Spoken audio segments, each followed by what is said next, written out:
Greetings, cinephiles, and welcome to episode number 2 of Matt Hates Everything. Now, about 8 or so months ago, I saw a list come across my YouTube feed. It was called The Top 10 Scary Movies We're Looking Forward to in 2019. Now, after watching this, I realized that 8 of the films on this list were reboots, sequels, or remakes. So the movie that I'm going to review for you today, Happy Death Day to You, was not on this list. And after watching this movie, I can completely see why.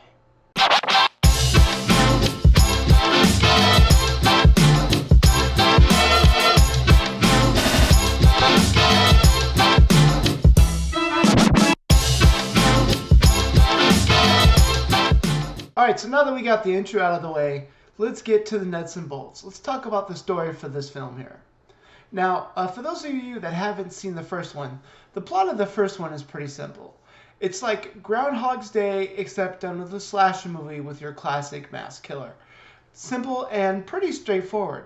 Now, this movie is by no means a stunning achievement in filmmaking, but it did have an original idea and was pretty decent enough for what it was.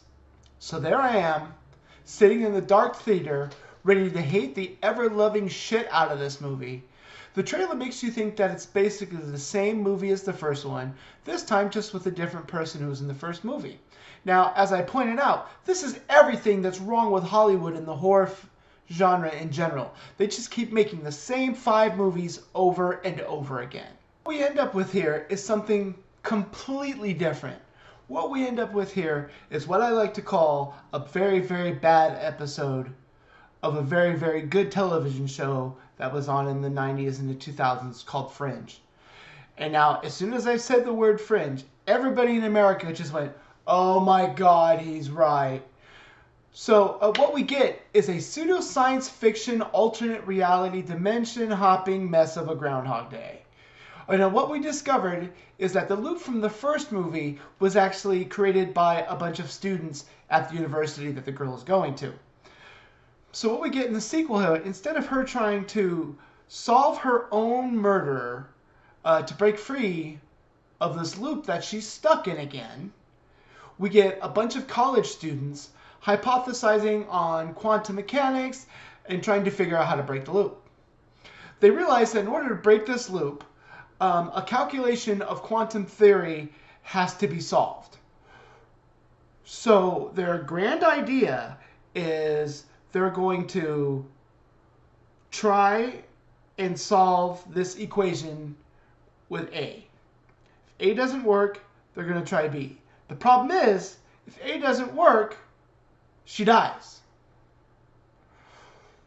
So what they decided to do is that you're just going to have to memorize all these insane long formulas and all these big quantum mechanics and quantum theory questions and answers for everything.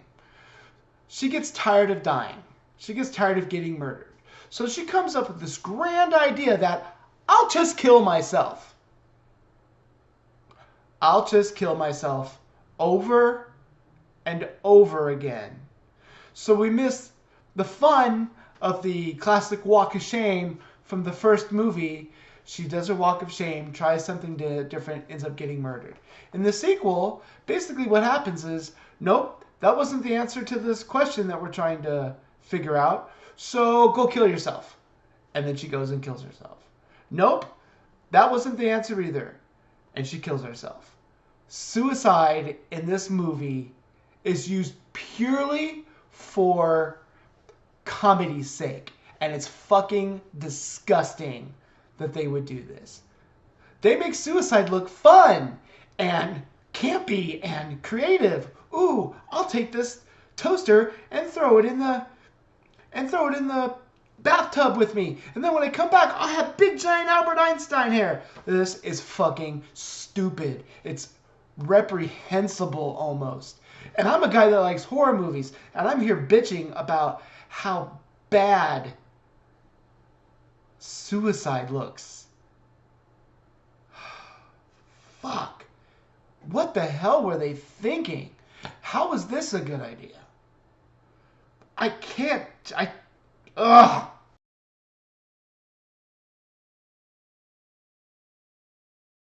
So I guess someone at Universal said the movie wasn't long enough.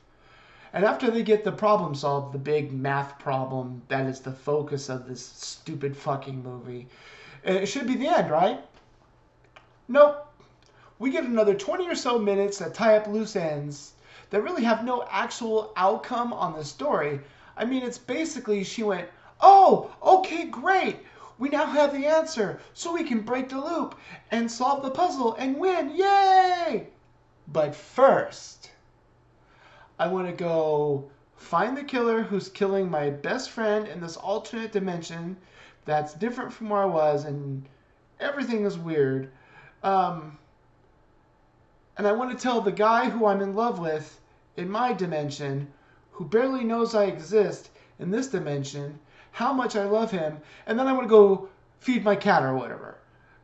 Now, this movie in general doesn't really have anything wrong with it outside of the glaring suicide issue, that elephant in the room, but you guys already know how I feel about that. The acting is fine. The aspects of the actual filmmaking and storytelling on their own are really not that bad. The first movie was a blast. It was so much fun. The second one took all of that fun, shook it like a 12-month-old baby who won't stop crying, and kicked it through the goalposts. I give this movie 2 stars because the reality of it is there's really it's okay. But there's just these glaring problems that make it so hard to score it any higher than 2 stars out of 5. So now that the review is over, I want to say thank you to all my subscribers. Thanks for sticking around. If you disagree with me, please tell me I'm wrong. If you think I'm an idiot, please tell me I'm an idiot. You know what? I want everybody to remember the one thing that movies, music, and literature all have in common. If you like it, it's good. My opinion, really at the end of the day, doesn't matter. Have a great night. Enjoy your week. This is Matt from Matt Hates Everything. Have a great day.